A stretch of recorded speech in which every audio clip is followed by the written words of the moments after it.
আমরা এই শহীদি মাসটা পালন করছি মূলত আমাদের যেই হাজার হাজার ভাইয়েরা শহীদ হয়েছে তাদেরকে স্মরণ করতে।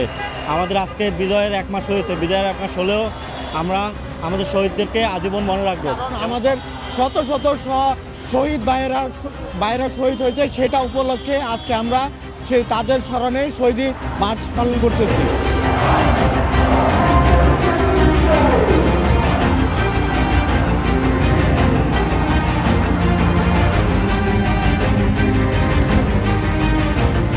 অবশ্যই আমরা ক্ষমতা বৈষম্যের বিরুদ্ধে বাংলাদেশ চাই এবং যেসব স্বৈরাচার কখনো বাংলাদেশ আত্মরোধ করেছে তাদের ঠাঁই যেন না হয়, এটাই আমরা সবচেয়ে বড়। স্বৈরাচার থাকতে পারবে না, সব কিছুর সংস্কার চাই আমরা। এই যে দুর্নীতি, এই যে চাঁদাবাজি, সব কিছুর সংস্কার হোক।